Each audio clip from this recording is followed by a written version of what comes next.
Dua edirsən, əvvəl bir bax gör nə istəyirsən, istəyin arzun nədir? Nə istəməlisən ümumiyyətlə? Arzun nə olmalıdır? Biz dindən bu hissəni çıxartmışıq, düşünmədən avtomatik əməl edirik, ona görə heç yana çata bilmirik biz. Heç bir uğur qazana bilmirik, nə dində, nə dünyada. Çünki özümüzlə məşğul olmuruq. Mən keçən dəfə dedim, hesab kitaba özünü çəkmək təqva əlamətidir. Əleyhissalam ölüm yatağında vəsiyyət eləyir. Görün, bu din nə qədər qəribdir də oradan biz müsəlmanların içində.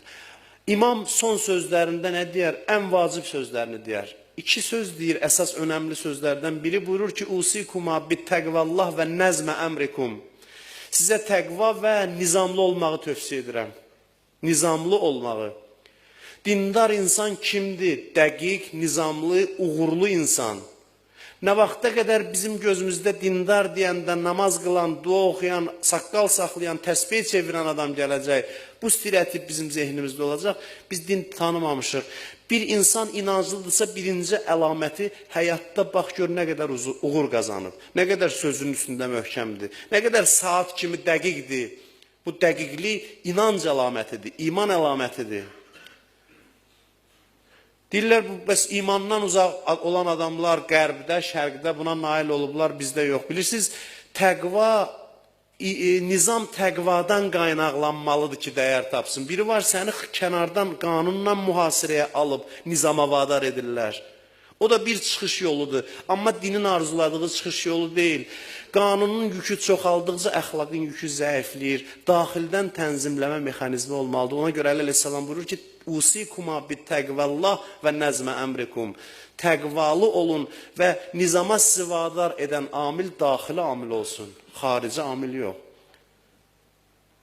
Xarici amillər vasitəsilə islah olan dünyanı gördük.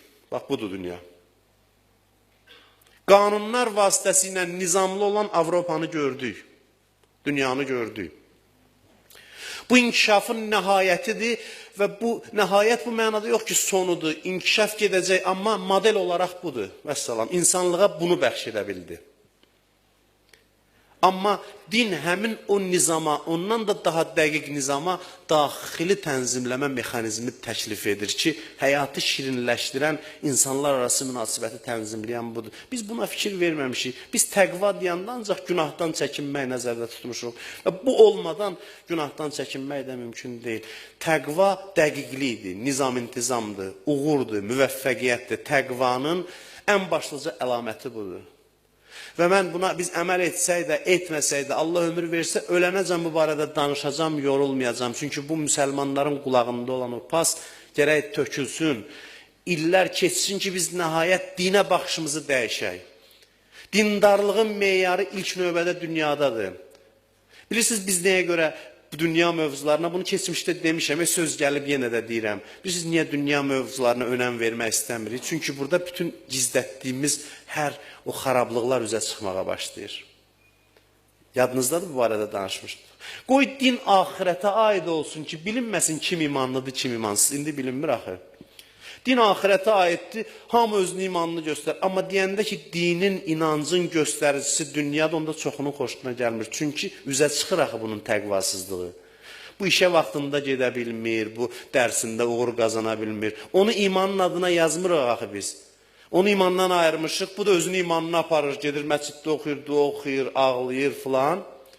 Biz də deyirik, maşallah, bu nə imanın adamdır? Yox, din deyir, iman göstəricisi dünya həyatının uğuru və nizam-intizamıdır. Çox zahid deyə özünü vuranların bu mövzu xoşuna gəlmir. Çünki bütün gizlətdikləri o mənfiliklər üzə çıxmağa başlayır. Bu, indi dindarlığını axirətə aid edir.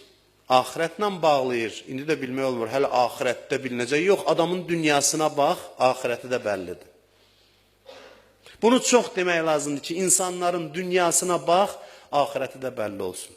Ki, hansı dəstəyə aid olacaq axirətdə.